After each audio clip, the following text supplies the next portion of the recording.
necessary for existence, and no God is indicated in existence. So I can simply make that statement, there's probably no God, and I don't need to quantify it or put it into context. So surely that is a simple statement of opinion on reality and existence as we see it. I wasn't necessarily looking for like the statistics. I was more looking for like perhaps sort of like observations that you've made about life where you're like, well, now, because this is happening, I mean, there can't be a God.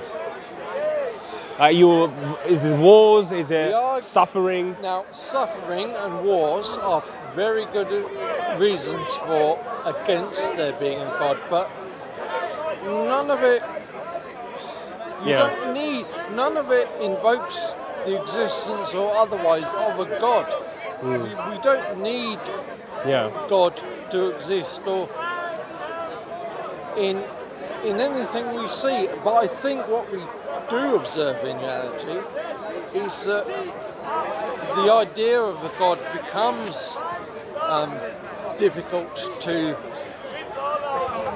to envisage.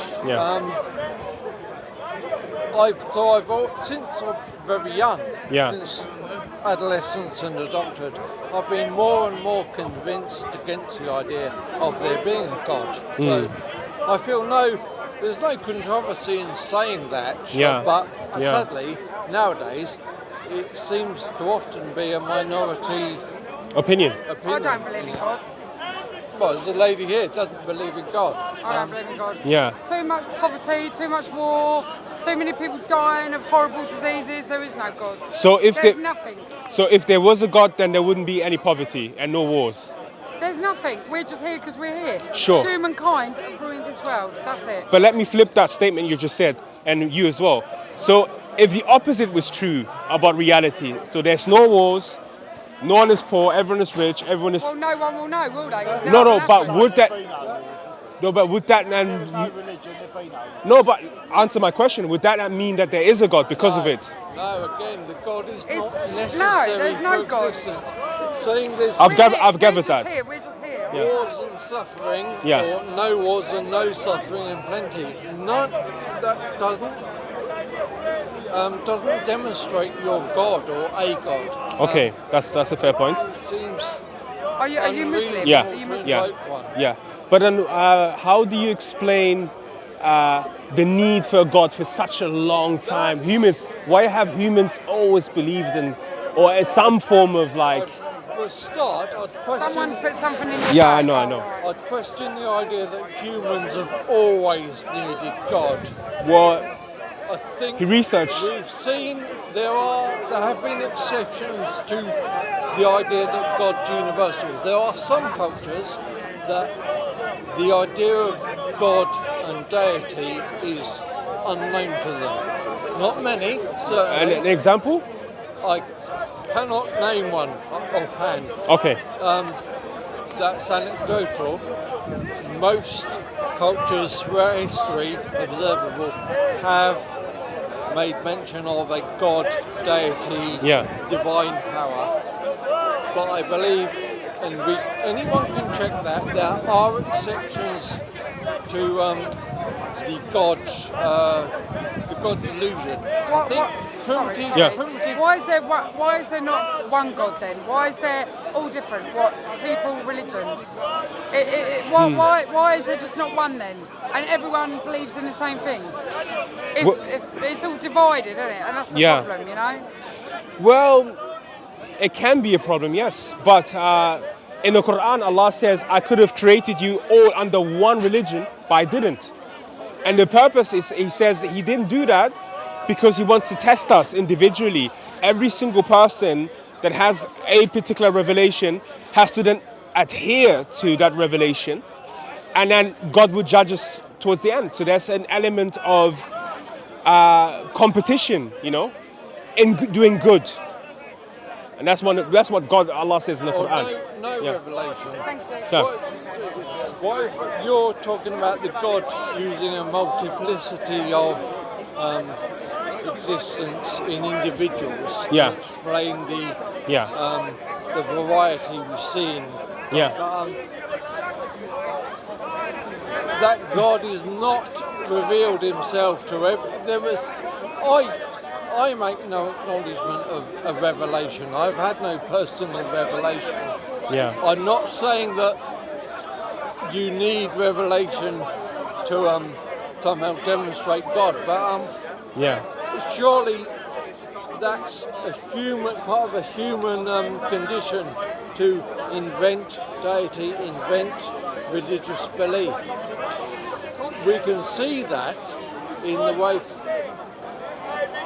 in our very primitive, distant history, the natural world generally must have been terrifying to primitive people.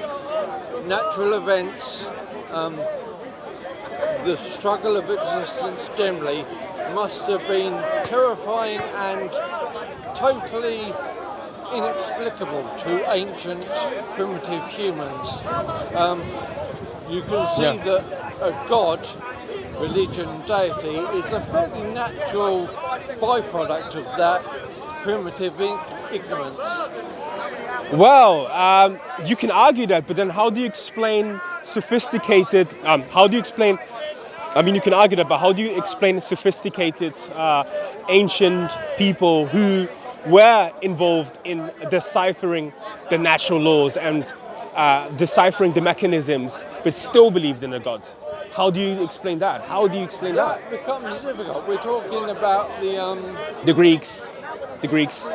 the Greeks had a multitude of gods, but Well, if you study the Greeks properly, someone like Plato still believed in a superior being, the all, the one that everything goes back to, which is very in accordance with. And in fact, the question that the lady was asking just a minute ago about, so why is there one God, and why is there in other cultures many other gods? If you, and I've done this, right, comparative religion a tiny bit.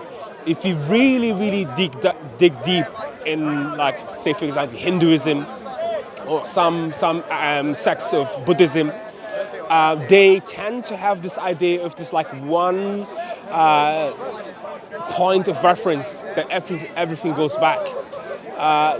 The Scandinavians, similar, you know. so you look at Hinduism, Yeah. and we reference the. I know very little about Hinduism. I know very little about many religions. Yeah. But the Bhagavad Gita is the oldest book in Hindu. I think it's the oldest religious text on earth. Okay. Predates the Bible, the Torah, and the Quran. Technically, it's not actually a religion. Hinduism is not actually. You could argue that, yeah. Because it's more a system of beliefs. Yeah. You mentioned Buddhism. We have the Buddha, which we know was a man and not any kind of deity.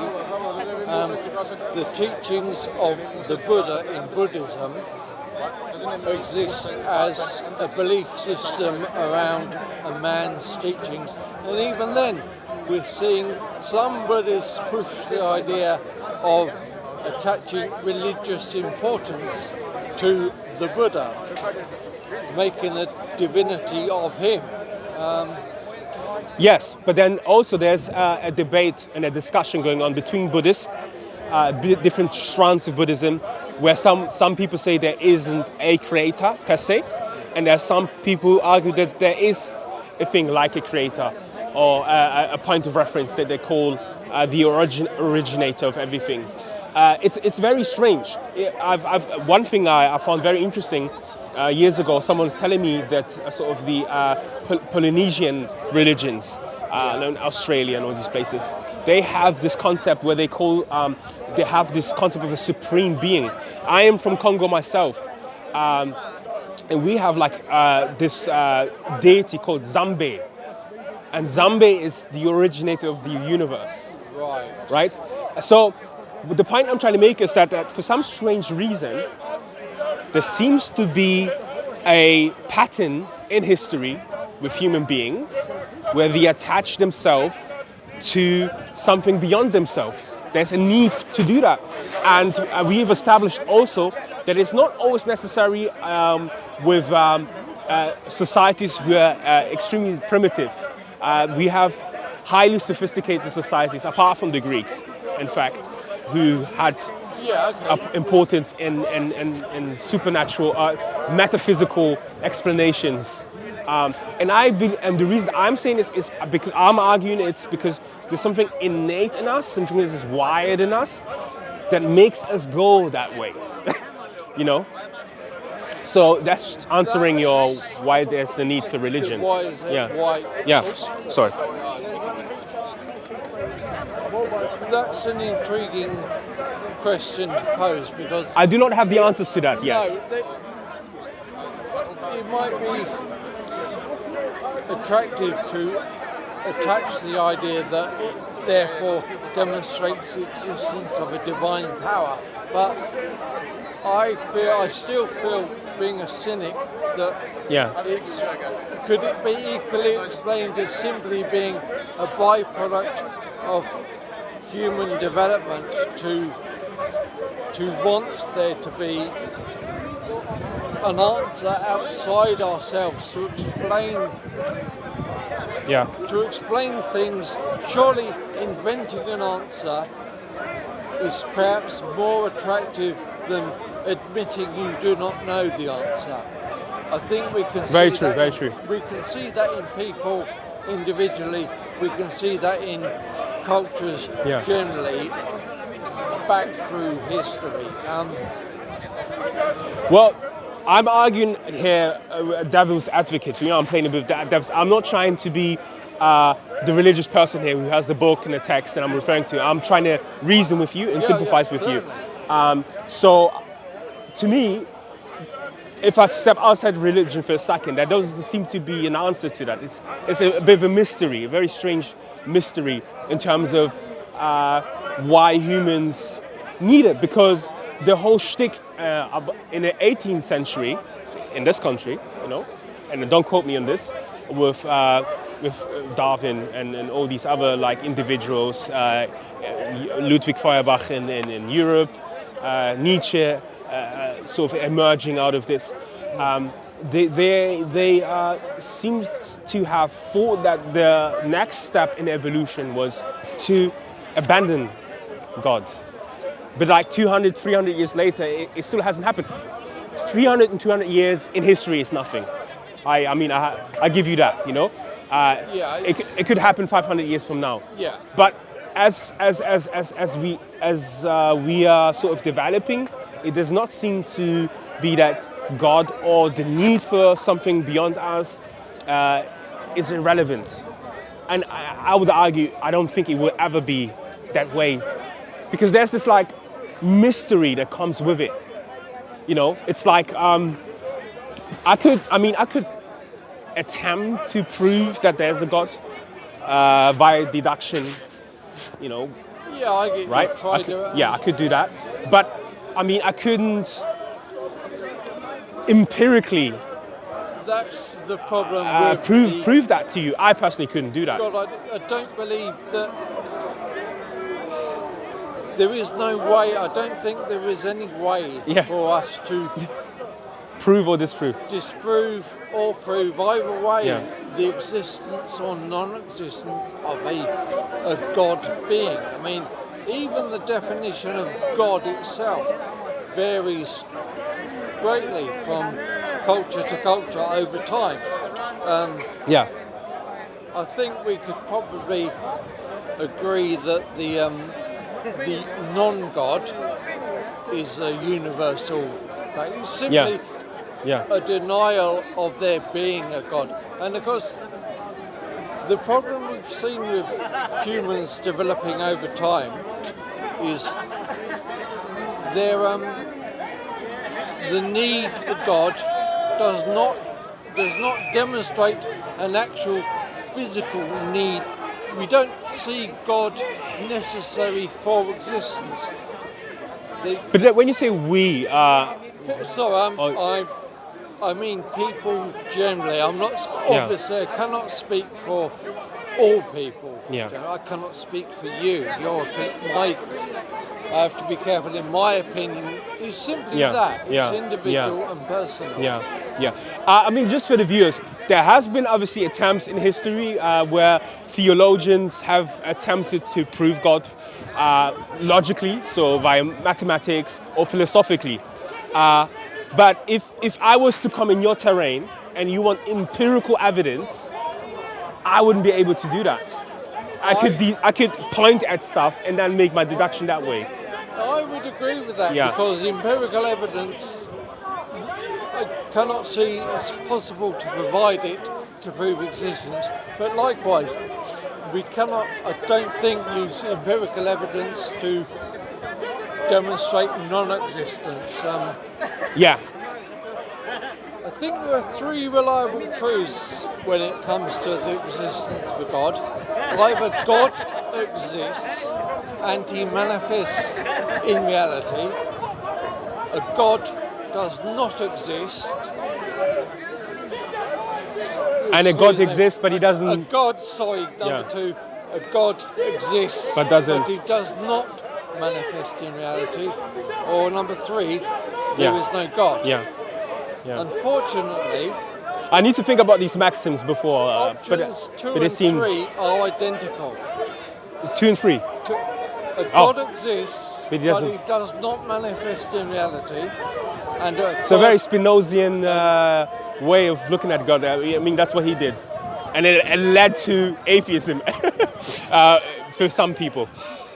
You know, Spinoza, he was regarded an atheist because of these type of things. Yeah. But you know what? Let me tell you something. There's something very interesting in the Quran, and maybe something for you to think about and for myself. Allah subhanahu wa ta'ala says that with time, there will be signs manifesting and solidifying the claim that he exists.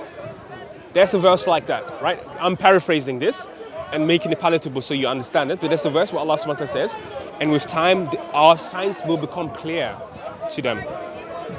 But to them and signs, what are signs and who recognizes signs? Because that's the thing with religion. Religion says, well, there are signs, but it's for you to open up to those signs. And if you don't open up to these signs, then you will not necessarily see the correlation. There was a verse also in the Quran where Allah says, these people, it does not matter what you show them, even if the angels were to descend, they would still not believe. So that's the thing with, that's the one thing with religion sometimes, that it works on people differently, you know, it works on people differently. But objectively, I would say, and logically speaking, I would say, and I don't like doing the whole scientific thing, because I'm, one, not really well versed in it, and two, I just don't find it attractive. But I see how many people use the whole about, well, was the universe, how was it created? Did it create itself? You know, I think there are very strong arguments. But if you were to ask me what my evidence for God is, I would say it's a combination of things. It's a combination of things. Have you heard of the great man theory? What, sorry? The great man theory. No. So this is the idea that you look at history. In order to understand history, you pick one human being in that given history, and that human being then sort of represents the era or the epoch in history. And when you look at prophets or even spiritual, religious people who performed incredible acts, human acts in terms of human performance, aided by religious text or religious maxims, that sort of is a dent for me. I'm like, okay, I have to be very attentive here now. What's happening? Why is there a pattern between these human beings? Why are these human beings influencing us 1,000 years after so much? That's one reason. The idea that the prophets we've seen through history must be genuine in what they were reported. I mean, let me give you an example. Arsenal hasn't won any cups since 2004. There is a pattern there that there must be something going on there that is not going correctly. Similarly, I can't believe you just posed that as an example of. Sorry, Arsenal fans, no disrespect here. But like patterns are very interesting. You can attribute patterns to many causes. Sure, I don't think we need to necessarily invoke a divine movement behind. Well, I use the bit of reductionism here, to be fair. Right. So I'm being very reductionist and very simple. Ox and razor, right? Yeah. I'm saying, okay, look, there is this man in the Middle East or in India or somewhere, and he claims to have attained revelation. 1,000 years later, this man is still very relevant. His teachings are still very relevant. I mean, if you look at history, there's many human beings who've been influential, but we don't talk about anymore, or aren't as apparent in their influence, at least. We do tend to see that repeated through history. That some people do become hugely influential, well past their own lifespans. I mean, just to name Jesus and Muhammad. They're probably the two most popular individuals spoken about, but then we see many of the philosophers who predated them. Yeah. We still talk about the logical truths that they arrived at. True. And we don't attach any significance, yes, but there's no magical attachment to their names, is there? I mean, it's very funny. There are actually, and then again, in a minority, a lot of like atheist philosophers who were considered atheists back then. Yeah. And I don't see too much mention of them either. So, and I know it's a very primitive way of like proving. Well, to me personally, I use that as one component. But there's other components. The book, the Quran itself, falls perfectly in line with, again, a seemingly continuation of a message that urges human beings to go beyond. Because what's religion actually teaching us? Religion is teaching us something similar to what the Stoic also taught us, to go beyond the immediate and to focus on that which is present in terms of a hierarchy of importance. You see, religion wants you to reach the highest potential, and that is then manifested in labor and in deeds. For example, in this country, and then I'll give it back to you. In this country, the group that is outstanding in giving and charity, the last 3 to 4 years were Muslims, and that is directly connected to particular teachings, because on the flip side, the reason why I'm using this as an example, because on the flip side we tend to say this, well, look at religion and look what religion has done. It's caused so many wars. Look at religion. Sure. So I'm just flipping the coin here. Now, that I think you've travelled off. Sure. Because even if you can demonstrate that Islam is the reason. I'm saying religion in general. Yeah. Okay, religion generally being the cause for positives like that. That still says nothing at all about our original point, was whether there is a God or not. Now, but why not? Why not? Islam could be the best way to live, and that is obviously not a Muslim. I've heard that from many Muslims that Islam is the way. Now, supposing I accept that Islam is the best way to be Sure. and live for a culture generally and for an individual, it still does, whether it's true or not, does not demonstrate anything about the existence of a God. In fact, other than the fact that it claims to be the, Yeah. I don't know what Muslims call it, the word of God Yeah. on earth Yeah. in the Quran. Yeah. But it is, and you know why? First, I don't find this really. This is not on your part, by the way, but like this argument, I don't find very consistent in terms of the first example I brought was that equally, the reason being why religion does not exist for many people is because of these outcomes of religion, like wars and like these other things, right? Secondly, if I was to, and this is very simple, I'm trying to remain very simple with this. If I was to devise a marketing plan for a company and I have a target, and this is real, this is empirical, right? This is something that you can, I have a marketing plan, I have a campaign, which I have a target for the first quarter, we want to reach that much money, okay? I implement a plan, and then I reach those targets. Why is it then that human beings tend to be more, what's it called, susceptible to believe that the methodology behind it was the reason, or was one of the reasons to its success? But then when I apply religion in a very similar fashion and say, look, there are revelations which are making claims. And this revelation is saying, look, if you follow me, then your life is going to be this way. And then these things do tend to happen. To me, then,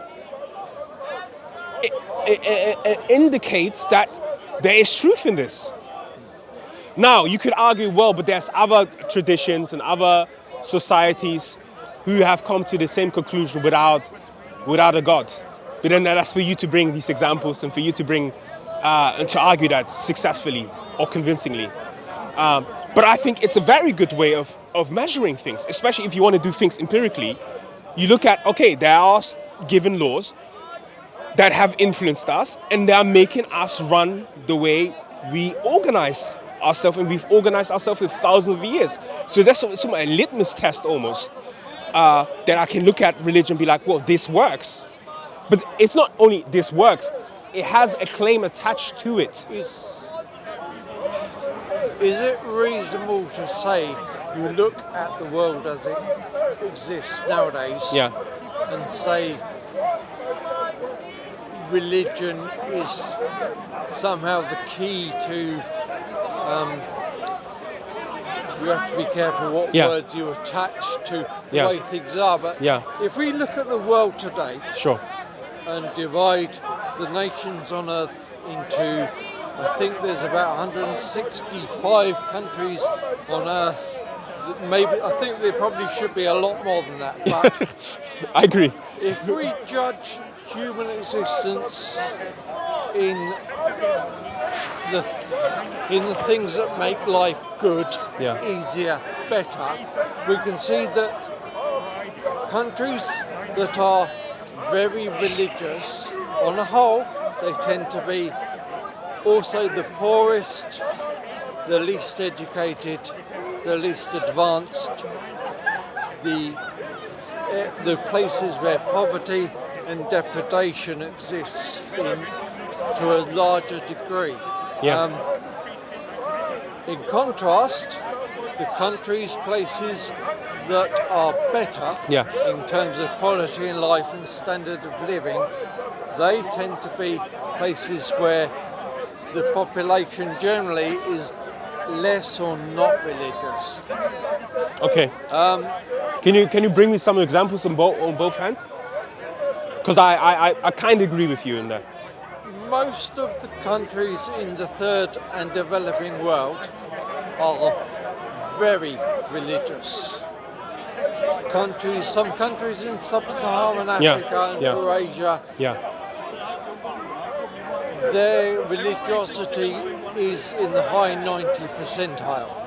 By comparison, some of the better places, now obviously better is a subjective term. Sure. And you and me may have wildly different notions Yeah. of what better is. Yeah. But in terms of quality in life and standard of living, the top end of that same scale are countries in Northern Europe, Yeah. some in East Asia, South Korea, for Yeah. example, and Japan. Yeah. But South Korea has a very deep Christian tradition.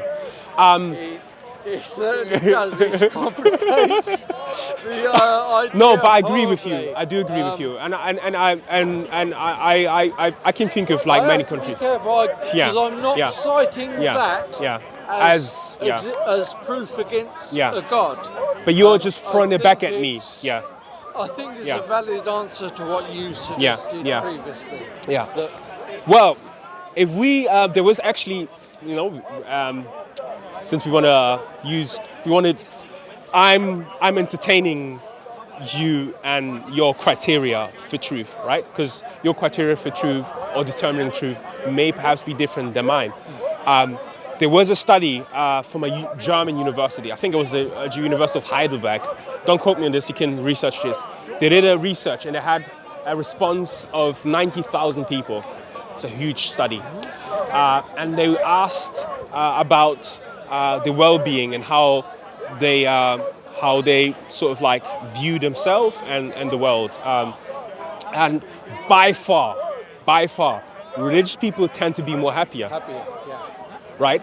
And this actually could be answered okay, this is not like, again, it's an indication. It's an indication. I'm not using this as like the absolute truth and the absolute, my absolute way of proving that. But it's an indication. It's an indication here. Because of the ideas and maxims and beliefs and teaching that one would follow. So someone who is in love with Camus, or in love with sort of like the or Sartre or something like that, right? Yeah. Who are more, what's it called? What's that word? What's the philosophy called again? Oh. But people who think there's no inherent meaning in life. Oh, the nihilists. Nihilist, right? Because Camus and Sartre and these people are sort of like quoted as nihilist slash that idea or that philosophy carries burdens with it, and you will live your life accordingly. So it's true in that sense. However, if you look at statistics in terms of like suicide rates and these type of things, you find a place like Japan again. Yeah. That very high suicide rate. But so, and this is why I agree with you when you said about defining what is good or what is a good life, right? What is a good life? It is a subject. We'd like to think it was a universal truth, but Yeah. it is very wildly subjective. Because good life could mean you're economically stable, you're safe. Generally, there's no wars, there's no conflicts, right of like freedom of speech. Many people would include in modern times. I think the majority of that Japan covers, but there seems to be something else, and this is where the need thing comes in. There seems to be something else missing that we human beings need, whether you believe in God or not. Robespierre, right? Robespierre, he was sort of like French Revolution. That's one of the leaders of French Revolution. He says famously, if there wasn't a religion, or if there wasn't a good, we would have to invent him to maintain the nation after the revolution. And it actually did that. He invented his own religion with their own like festivals and holidays. So I'm arguing here in totality that there is an indication that human beings somehow need something that's beyond them to function properly. Again, I don't have any particular objection to that statement, but again, we come back to it says nothing about the actual existence or non-existence of God. All that merely says is that human beings function best at a cultural level, a societal level, with the religious belief. But I'm going to be careful granting you too much significance there, because I think we can look at, then if we're going to do that, we have to look at all the negative and detrimental effects that religious belief can and does have on populations that adhere to it. Shall I give you an example of that? Yeah. So, for example, and I'm going to use Islamic and Christian examples of bad religion, because I want to be fair. I don't want to be seeming too biased. So, with Christianity, for example, there's this passage in the Bible. It discusses the event between Ham, who was the son of Noah, who saw Noah's nakedness, and Noah curses his progeny because of it. Yeah. And over the centuries, people then use that passage to, because Noah curses Ham's progeny and condemns them to slavery. Over the passage of the years, the Israelites, at one point, then obviously sort of the Europeans at one point, and even Muslims at one point, use those passages as a justification to enslave African people. Right, okay. That's bad religion 101. And it has been used over centuries, over and over and over again, to subjugate, oppress, eradicate lineages of people who may have not been following Abrahamic religions. Right. That is something that religious people need to understand, that has happened, and that's a very strong objection to religion if you look at it from the outside. Yeah. However, when I did a bit of research into sort of the text itself and the exegesis, you find that the text itself does not make all of these interpretations. Ham's skin color is not even mentioned. It is unclear why Ham is cursed in the first place. All these things.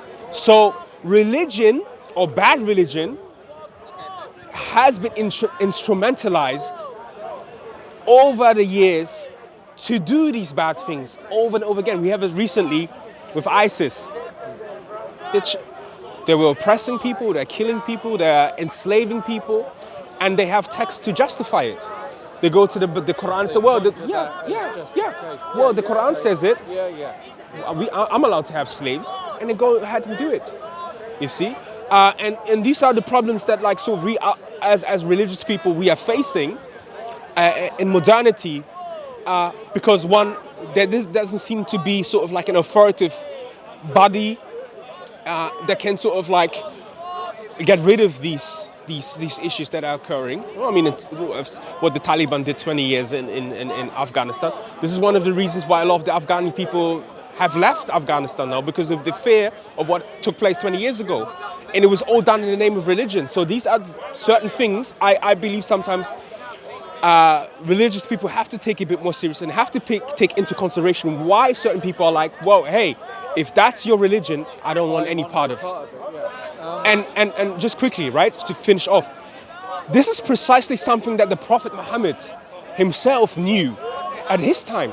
There's an example where there was, troublemakers in Medina, and the companions of the Prophet suggested to get rid of them. But then the Prophet says, do not kill him, for then the people would say, Muhammad kills his followers. So he was aware of the PR, not PR, but he was aware of perceptions that humans can have. Because how are you going to follow something when that happens? And I feel like a lot more religious people really have to think about this and not have a chip on the shoulder. atheists did this. Well, Mao did this. Well, Nazi, that's true, but entertain this thought for a second. And I feel like they would be way more successful in at least having a consistent conversation with people. Yeah. But I feel like I really enjoyed your conversation. You're very mellow. Oh, I did. And again, Cheers, man. you're giving me really, really strong spiritual vibes. Yeah. You There's know? enough confrontation and friction down there. I think it goes a long way if you Yeah. can actually try and talk to and listen to the person that's speaking to you. Yeah. So, cheers, man. It's Thank you, good to James. talk to you again. Thank you, my bro. Salam alaikum, brothers and sisters. So, this was a very beautiful conversation with James. Again, I've done something a bit unorthodox for Speaker's Corner's standards. I was not trying to absolutely prove via arguments that there's the existence of God. What I was trying to do is that I was trying to evoke indications that there are certain indications, personally I believe, that speak very, very deep to the human condition. You know, I feel like sometimes what we tend to do is that we talk in absolute terms, in absolute argument. We use absolute argumentation of why there is a God to people who may not even reason on that level. So we have to find different ways on how to talk to people. There was a demonstration between me and James. We talked. There was no scientific miracles or scientism being discussed, and I'm not trying to discredit that, because in history there has been great minds who formulated axioms, maxims, to prove that there's a God through various of argumentations. The Quran being itself is, to me, anyone who has an open mind and engages with the Quran and has prerequisite knowledge has a greater likelihood to appreciate the text and perhaps even accept it. But of course there has been cases also where people didn't necessarily believe or didn't know anything about Islam and just accepted Islam through other means. This is very, very important, because I start taking Islam way more serious, not because of sort of like proofs and evidences, but it was the conduct of the Muslims around me that convinced me that this must be the truth. We have examples of this. When the Prophet was alive, there was a dispute between a non-Muslim and a Muslim. So these are very dunya-fied situation. And the Prophet was asked to judge, and he judged in favor of the non-Muslim. And he was not doing that to convince the non-Muslims necessarily, but it was because he was adhering and following the divine, which makes it which made it what's it called? It made it necessary, and what's the opposite of prohibited? No, opposite. So basically, the Prophet had to adhere to the Quran. He had to adhere to the Quran. By default, adhere to justice. And that alone, that act convinced the person to follow the Prophet. There's another example. A man comes into the mosque, urinates. People get very angry and want to harm the brother. What does the Prophet do? He shows mercy and understanding to the point that the person was so amazed by the conduct of the Prophet that he accepted the Prophet as a messenger. So again, there are many, many ways how to interact with people on a human level. Yeah? Thank you, brothers and sisters. Assalamu alaikum wa rahmatullahi wa barakatuh. What's the guy? Akhi, where's this young guy? Where's the young guy? Where's he? No, don't worry. I told him. I said, don't. No, where's he? Where's he? Look, them boys. You know the one. Okay, I thought. yeah.